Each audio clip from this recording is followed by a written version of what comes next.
मोठी बातमी यानंतर बघूया। शिवसेनेतील काही आमदारांची धाकधूक वाढलेली आहे, कारण येत्या नव्या मंत्रिमंडळामध्ये 4 नव्या आमदारांची वर्णी लागण्याची शक्यता आहे, तर 4 मंत्र्यांना डच्चू मिळण्याची शक्यता आहे। आज वर्षावरती सर्व शिवसेना आमदारांची बैठक आहे। दिल्लीला जाण्याआधी ही बैठक महत्त्वाची मानली जाते, त्यामुळे यात आता कुठल्या आमदारांना डच्चू मिळणार हे बघणं अतिशय महत्त्वाचं असेल, कारण नव्या 4 चेहऱ्यांना संधी यंदाच्या या मंत्रिमंडळामध्ये दिली जाणार आहे।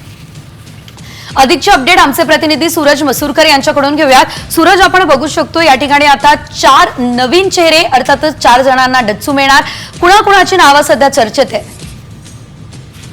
नक्कीच आज दिल्लीमध्ये ही बैठक होणार आहे महाराष्ट्र नेत्यांची। त्याआधी वर्षा निवासस्थानी मुख्यमंत्री एकनाथ शिंदे, कायदेशीर मुख्यमंत्री एकनाथ शिंदे यांनी शिवसेनेतील सर्व आमदारांची बैठक बोलवलेली आहे, त्यामुळे कुठेतरी शिवसेनेतील काही आमदारांची धाकधूक जी आहे ती वाढलेली आहे। आपण जर पाहिलं तर याआधी शिवसेनेतील काही मंत्र्यांची नावं जी होती ती चर्चेत होती। महायुतीमध्ये जाऊन काही त्यांनी वक्तव्य केली होती, काही स्टेटमेंट केली होती, त्यामुळे महायुतीमध्ये कुठेतरी मिठाचा गाडा पडतो होता, यामुळे महायुतीमध्ये कुठेतरी तणाव होता। त्यामुळे मुख्यमंत्री एकनाथ शिंदे यांनी सर्व त्या मंत्र्यांना समज दिली होती। आता अशी माहिती समोर येते की काही आमदारांची जी मंत्रिपदाची नवी जी त्यांची आहे त्यांच्या गाड्यात माळ पडणार आहे, नव्या आमदारांना संधी मिळणार आहे, तर काही जुन्या मंत्र्यांना डच्चू मिळणार आहे, अशी माहिती जी आहे ती समोर येते। मात्र हे पाहणं महत्त्वाचं ठरणार आहे की नेमके ते आमदार कोण असणार आहेत, नेमके ते मंत्री कोण असणार आहेत, त्यांच्या गाड्यात मंत्रिपदाची माळ पडणार आहे आणि त्यांना डच्चू मिळणार आहे।